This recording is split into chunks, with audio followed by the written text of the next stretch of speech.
글로벌 증시에 영향을 줬던 주요 이슈들 살펴보면서 특징주까지 확인해보는 시간입니다. 굿모닝 마켓 인사이트 로제타 투자자문 최진석 포트폴리오 팀장 함께하겠습니다. 어서 오세요. 안녕하십니까. 네, 안녕하세요. 미국과 중국의 무역 협상에 대한 낙관론이 좀 확산되면서 마감됐던 시장이었었던 것 같은데 시장 판단부터 한번 들어볼게요. 네, 지난주 금요일에 이제 미국 무역대표부에서 1단계 무역 합의의 일부 분야가 최종 합의에 근접했다는 소식이 결국은 좀 호재가 됐죠. 네. 주간 기준으로 그러면서 다우가 0.7%, S&P 500 지수가 1.2%, 나스닥 지수도 1.9% 상승하면서 S&P 500 지수는 이제 7월 말 최고치를 기록했던 것에 약 0.1% 정도 근접을 했고요. 다우도 이제 1.5% 차로 근접을 하는 등 이제 석 달 만에 또 한 번 미국 증시가 기록 경신을 좀 눈앞에 두게 됐습니다.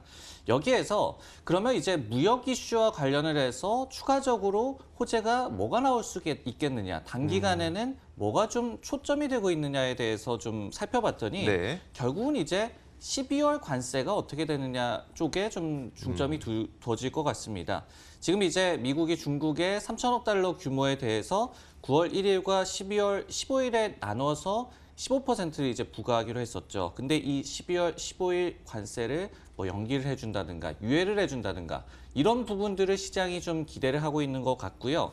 실제로 이제 B&I 멜론에서는 12월 관세가 만약에 남아 있다면 미국 기업들의 2020년 기업 실적 전망치도 훼손될 위험이 있다라고 얘기를 했고, 그리고 이제 제프리스라는 또 IB에서도 아무도 지금 기대를 하고 있지는 않지만은 무역 합의 시에 관세가 다 철폐가 될 수가 있겠고, 그래야지 또 증시도 랠리를 펼칠 수 있다. 이렇게 얘기를 했기 때문에 무역 이슈와 관련해서는 일단은 12월 관세가 지금은 단기적으로 가장 좀 중요한 이슈 같습니다. 네, 알겠습니다.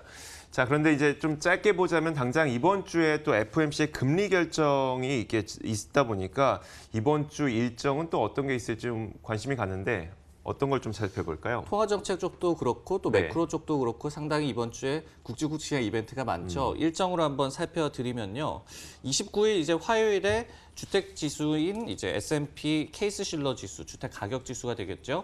그리고 이제 역시 주택 지표인 잠정주택 판매, 소비자 신뢰 지수가 나오고요. 그리고 이제 30일 수요일에 FOMC 결과가 발표가 되고 미국의 3분기 성장률 또 ADP 민간 고용도 발표가 됩니다. 그리고 이제 목요일에는 이 연준이 상당히 좀 중요하게 여기는 인플레이션 지표인 개인 소비 지출, PCE 지수가 발표가 되고요.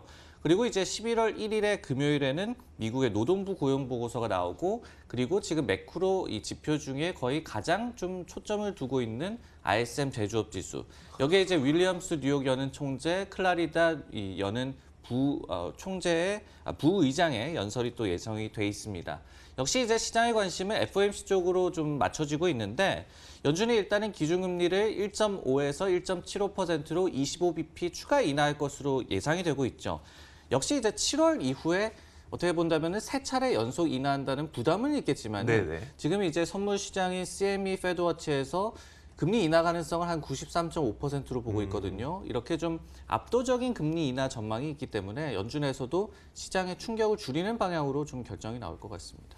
이론적으로 생각을 해보자면 금리를 인하한다는 것은 그래도 시장에 돈을 풀어준다는 것이니까 시장이 좀 상승하지 않을까라는 기대감이 있지만, 조금 전 저희가 외신을 통해서 좀 짚어드렸던 것처럼 실제로 FOMC가 이 열린 직후에는 사실 시장의 움직임이 좋지 않았었다는 결과가 있었죠. 맞습니다. 올해 이제 FOMC 이후에 S&P 500 지수가 며칠 내에 조정에 돌입을 했다. 그러면서 이제 몇 주간 2에서 7% 정도 하락을 했고, 그리고 5월 초와 7월 말 회의 이후에는 6% 이상 조정을 거치기도 했다.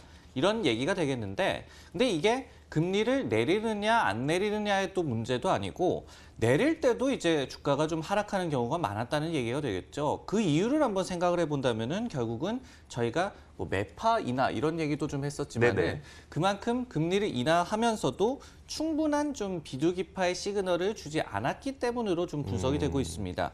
골드만삭스는 이번 10월에 대해서도 금리를 인하를 하겠지만은 적절한 행동을 취하겠다라는 문구를 필요시에 행동을 취할 것이다라고 좀 바꿀 거라고 예상을 하면서 역시 추가 금리 인하는 있겠지만은 화끈하게 어떤 비둘기파 기조 아니면 추가 금리 인하에 대한 시그널을 주지는 않을 거로 또 예상을 하고 있습니다. 자, 이번 FOMC 이후에 시장 움직임은 또 어떻게 되는지 굉장히 흥미로운 관전 포인트가 될 것으로 보입니다. 자, 이제 기업 실적도 한번 짚어보도록 할 텐데 기업 실적이 거의 5분 응선을 좀 넘어간 것 같아요. 지금까지의 중간 점검을 해볼까요? 팩트셋에 따르면 지난주까지 40%의 기업들이 실적을 발표를 했거든요. 네. 근데 이 중에 80%가 EPS 측면에서 컨센서스를 상회했기 때문에 양호한 성적이 나오고 있습니다. 그리고 이제 얼마나 이 상회를 했느냐, 비트의 정도도 3.8%로 양호하게 나오고 있고요. 그리고 이제 지금까지 발표를 한 기업 아니면은 나머지 기업들의 전망치를 좀 합산한 3분기 EPS 증가율 같은 경우에 YOY로 마이너스 3.7%로 나오고 있습니다. 전주에 마이너스 4.7%에 비해서 그래도 좀 개선된 수치가 나오고 있고요.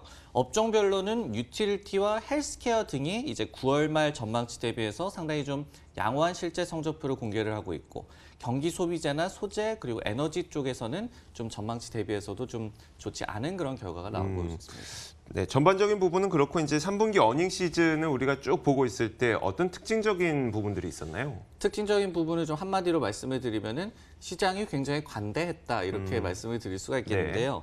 미스를 한 기업에게는 상당히 좀 관대했고 그리고 비트를 한 기업에게는 상당히 좀 환호했다라는 통계가 지금 나오고 있습니다. 네. 도이체방크 측에서 분석을 하고 있는데요.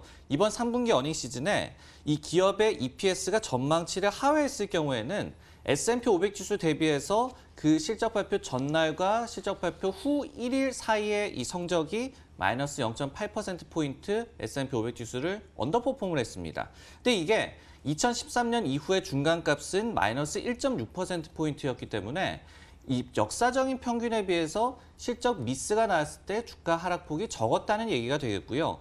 반대로 이제 비트를 한 기업의 EPS가 컨센서스를 상회했을 경우에는 S&P 500 지수를 평균적으로 1.7%포인트 아웃퍼폼을 하면서 역사적인 평균인 0.5%포인트에 비해서 더욱더 좀 좋은 반응을 보여주고 있습니다. 그렇기 때문에 3분기 어닝 시즌은 역시 좀 애초에 눈높이가 낮아진 좀 효과를 보고 있는 것 같습니다. 알겠습니다.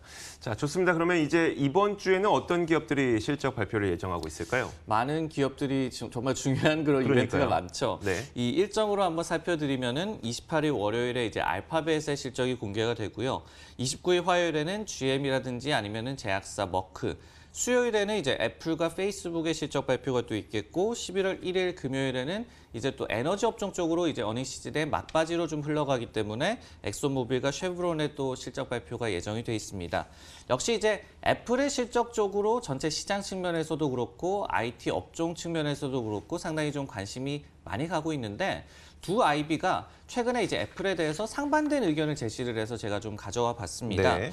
모건 스탠리에서 목표 주가를 최근에 247달러에서 289달러로 올렸는데 이게 이제 지금 대비해서 한 20% 가까운 업사이드를 점친 것이고 그리고 저희가 이제 스트리트 하이라고 얘기를 하는 월가에서 가장 높은 지금 목표 주가를 제시한 게 되겠습니다. 근데 어떤 얘기를 했냐면은 애플 TV 플러스가 결국은 서비스 부문의 매출 증가세를 더욱더 가속화할 것이다. EPS에 이제 3달러 정도 플러스 효과가 있을 것이다라고 얘기를 했고요.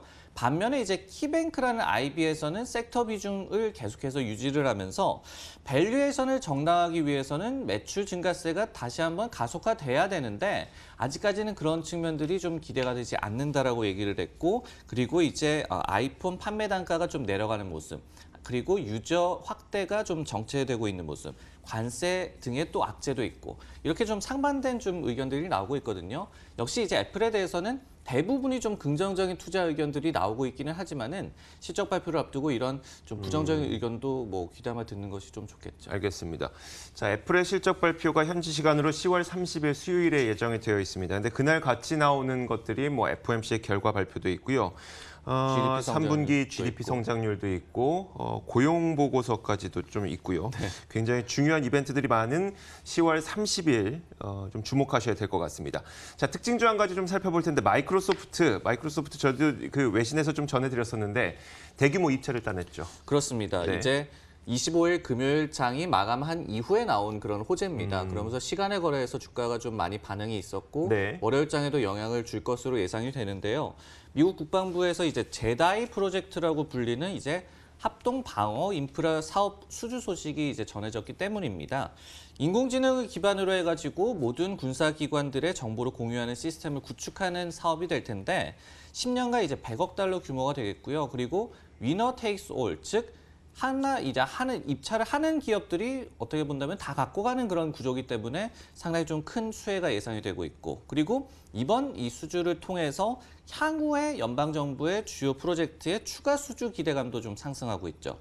그러면서 이제 마이크로소프트의 주가가 시간의 거래에서 한 3% 정도 상승을 했고요. 네. 그리고 이제 유력 주자로 꼽혔던 것이 이제 아마존인데, 왜냐하면은 2013년부터 CIA 이 프로젝트를 좀 하는 등 여러 가지 연방정부 관련된 이 프로젝트를 많이 해왔습니다. 그렇기 아마존이요? 때문에 네, 그렇습니다. 그래서 이번에도 좀 유력하게 꼽혔는데 밀리면서 아마존의 이제 주가는 시간의 거래에서 한 또 1% 가깝게 좀 빠졌습니다.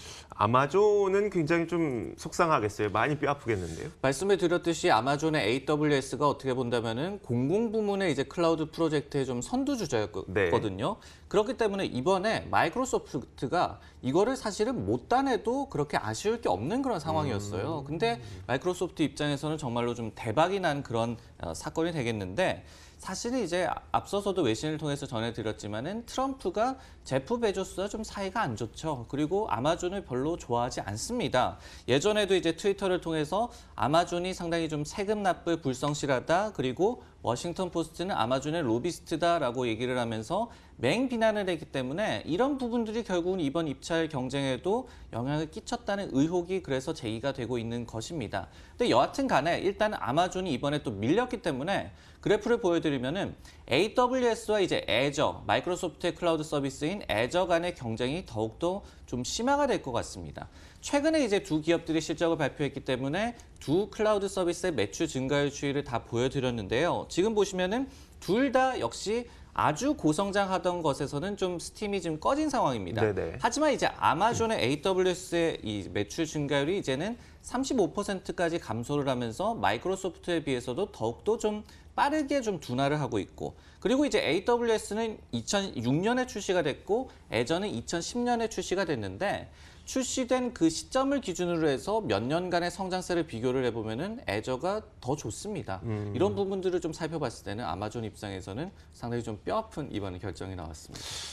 저도 기사들을 좀 보다 보니까 아마존이 지난 그 3분기에 수주를 했던 그러니까 그 매출이 AWS 매출이 90억 달러 정도가 됐다고 해요. 그래서 이번에 마이크로소프트가 10년간 100억 달러 규모의 입찰을 따냈다는 건 큰 거긴 큰 건데 네. 뭐 아주 큰 건 아니다. 뭐 이런 평가도 나왔었는데, 자, 어쨌든 이제 어떤 뭐라고 할까요? 게임 체인저의 역할을 할 수 있는 수주를 따냈기 때문에 월가의 평가도 좀 달라졌을 것 같아요. 사실은 이제 주말이 끼어 있었기 때문에 아직까지 많은 IB들이 이 마이크로소프트의 투자 의견을 조정한다든가 이런 건 아직 없는데, 네. 웨드부시라는 IB에서 이제 거의 좀 처음으로 반응을 내놓았습니다. 말씀해 주셨듯이 수년간 클라우드 매출을 신장시킬 게임 체인저다, 이렇게 좀 좋은 평가를 내렸는데요.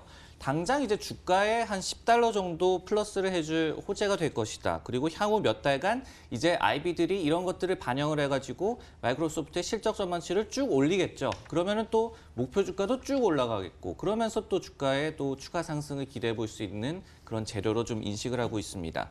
아마존이나 아니면 또 이번에 뭐 오라클이라든지 이런 또 경쟁 기업들이 어떤 법적 수단을 강구할 가능성도 제기를 하고 있었는데, 즉 갈수록 이번에 치열해지는 클라우드 시장의 좀 면모를 이번 이 프로젝트 입찰권을 통해서 보여주지 않았나라는 생각이 드네요. 네. 자, 오늘 그 밤 미국 시장이 시작됐을 때 마이크로소프트의 주가가 어느 정도의 상승 탄력을 갖게 되는지도 한번 지켜보겠습니다. 로제타 투자자문 최진석 포트폴리오 팀장과 함께했습니다. 고맙습니다. 네, 고맙습니다.